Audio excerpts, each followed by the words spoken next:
Mr. Hill, what has television given you? Well, nervous dyspepsia, indigestion, heartburn, all sorts of things like that, you know. There are moments in television history that don't just change a show, they change everything around it. A single broadcast, a single sketch, a single laugh that lands the wrong way at exactly the wrong time in exactly the wrong cultural climate. For Benny Hill, that moment came quietly, almost without warning, nestled inside what seemed like just another evening of harmless fun. But nothing about what followed would be harmless, and nothing would ever quite be the same again. For more than 3 decades, Benny Hill had been one of the most recognizable faces on British television. His gap-toothed grin, his talent for disguise, his impeccable physical timing, these were the tools of a man who had dedicated his entire life to making people laugh. And for most of that life, it worked magnificently. The Benny Hill Show wasn't just popular. At its peak in the early 1970s, it was pulling in audiences of over 21 million viewers in Britain alone, making it one of the most watched programs the country had ever produced. Beyond British shores, it was broadcast in over 140 countries, turning this Southampton-born comedian into a genuinely global phenomenon. But fame of that magnitude has a peculiar fragility to it.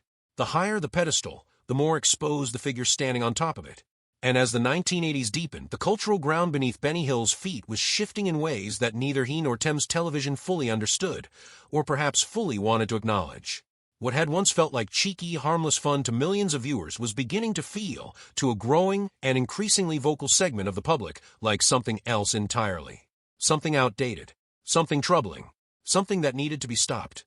This is the story of how one of British television's greatest comedy institutions came crashing down, and the infamous scene, the mounting controversies, and the forces of cultural change that finally sealed its fate.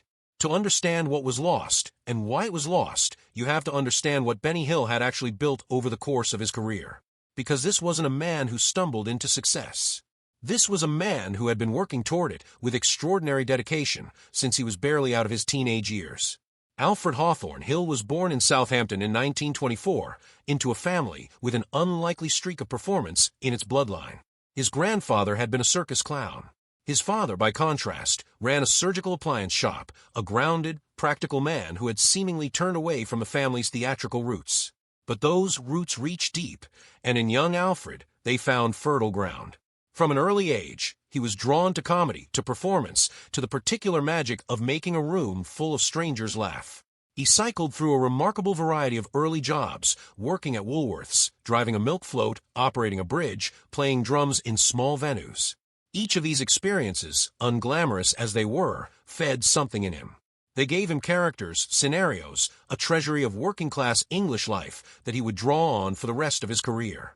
When he eventually broke into entertainment, working first as an assistant stage manager with a touring revue and then during the Second World War performing for troops in the Combined Services Entertainment Division, he was already developing the timing, the instinct for an audience, the controlled chaos that would define his style. He adopted the stage name Benny as a tribute to his idol, the American comedian Jack Benny, whose deadpan delivery and immaculate comic timing he deeply admired. After the war, he moved steadily upward through radio and early television, and on January 15, 1955, The Benny Hill Show made its debut on the BBC. It was a landmark moment, though nobody knew quite how landmark at the time. The show's format drew consciously from the British music hall tradition, a vibrant, anything-goes style of entertainment that combined sketch comedy, song, physical gags, and larger-than-life characters. Hill was a natural fit for this world. His humor leaned on slapstick, wordplay, double entendres, and parody, wrapped up in an energy that felt simultaneously chaotic and precisely controlled. He was above all a craftsman. Every joke, every chase sequence, every piece of pratfall timing had been carefully thought through by a man who took his comedy extremely seriously even when the comedy itself appeared entirely frivolous. In 1969, the show moved from the BBC to Thames Television, and this transition marked the beginning of its most celebrated era. The format shifted to occasional one-hour specials rather than a weekly series, giving Hill more room to develop elaborate sketches and musical numbers. The production values climbed, the ambitions expanded, and the audiences followed in Britain and then across the world.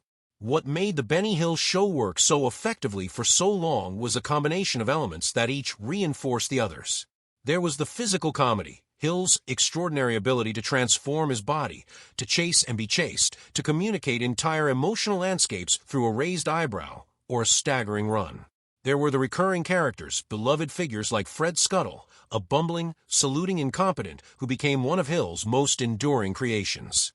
There was the ensemble cast, performers like Henry McGee, Bob Todd, and the beloved Jackie Wright, whose bald head became the target of Hill's ritualized slapping gags in ways that audiences found endlessly, inexplicably funny.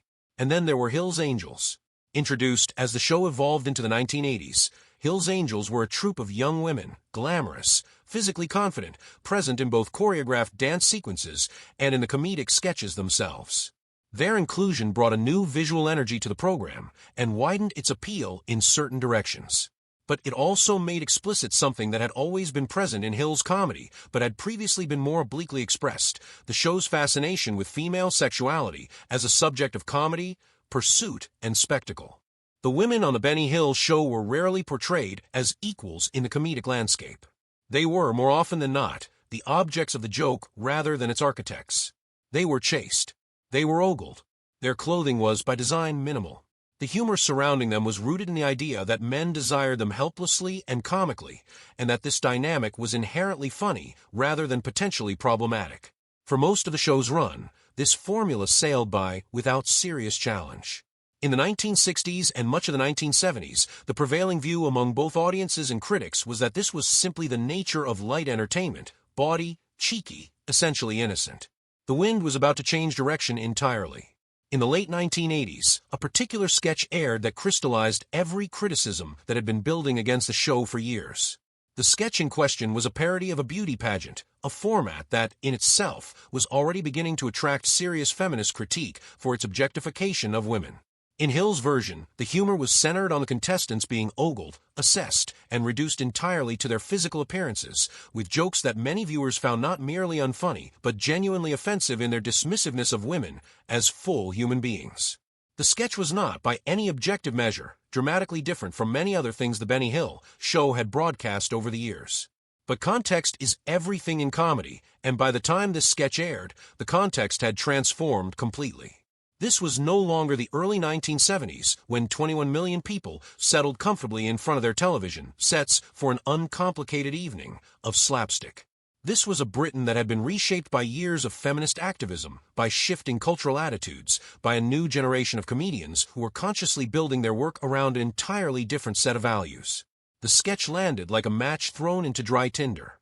Critics pounced. Letters arrived at Thames Television. The conversation that had been simmering for years suddenly boiled over, and the beauty pageant parody became the focal point for everything that a growing number of people found objectionable about Hill's approach to comedy. It was the moment that made cancellation feel, for the first time, genuinely possible. No account of the controversy surrounding the Benny Hill show's demise would be complete without examining the role played by Ben Elton, the young, fiercely political alternative comedian who became Hill's most prominent and most damaging critic.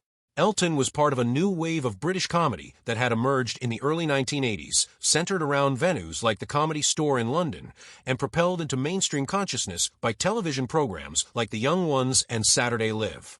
This alternative comedy movement was, at its core, a conscious rejection of the values that underpinned traditional light entertainment.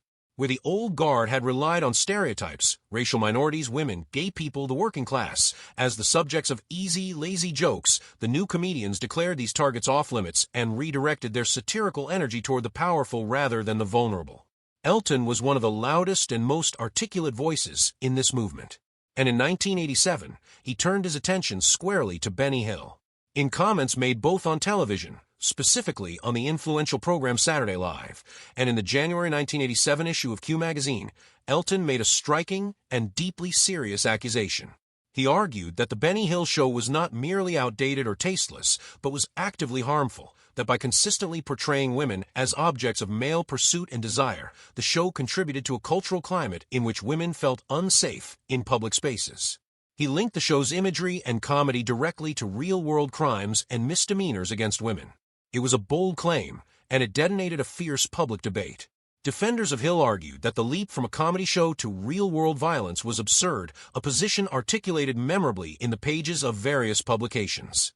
One commentator in The Independent described Elton's sustained attack on the aging comedian as resembling watching an elderly relative being set upon by aggressive young strangers, suggesting that whatever legitimate points Elton might have, the manner and venom of the attack were disproportionate and cruel.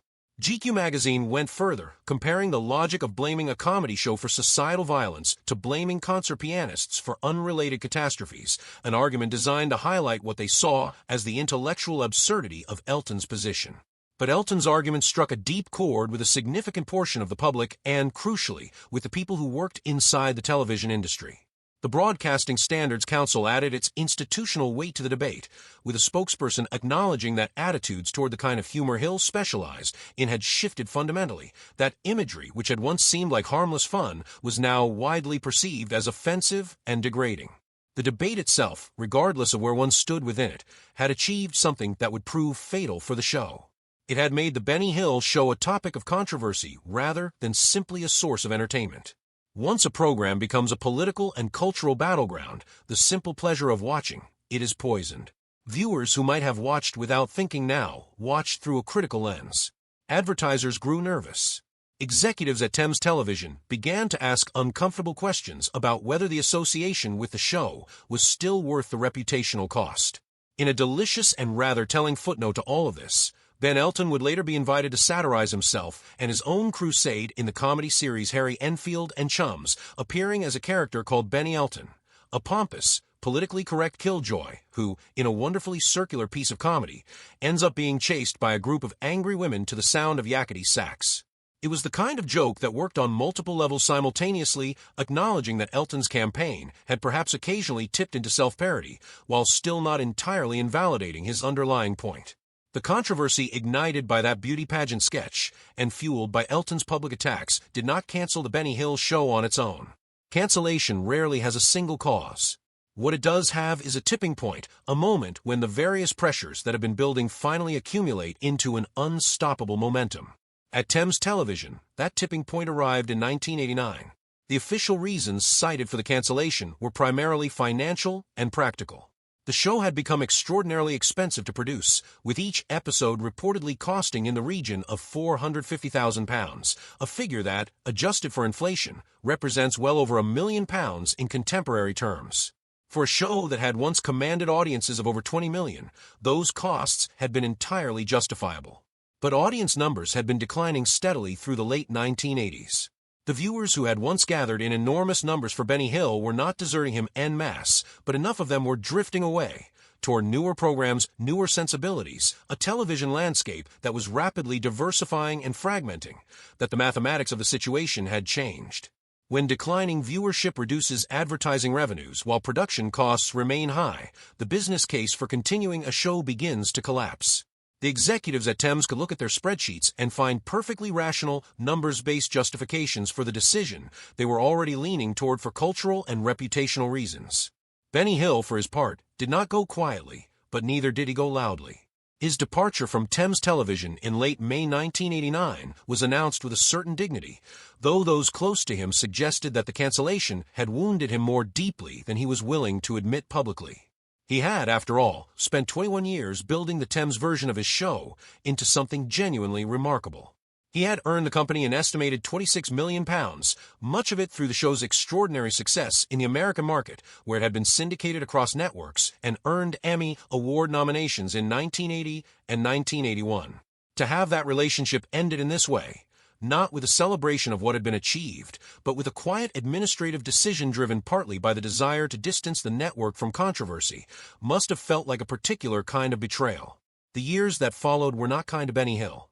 He attempted to move forward with new projects, most notably an ambitious concept called Benny Hill's World Tour, which would have seen him performing comedy in the international locations where his show had been most beloved. The project never fully materialized. Only one episode was completed, a special title greetings from New York, featuring familiar faces from the old cast including Henry McGee, Bob Todd, and Sue Upton. It would be billed upon its eventual DVD release as his final television appearance. His health deteriorated. He had lived alone throughout his adult life, never married, though he had proposed to at least 2 women, including actress Annette Andre, who declined his proposal in the early 1960s. Despite his enormous wealth, he lived with remarkable modesty.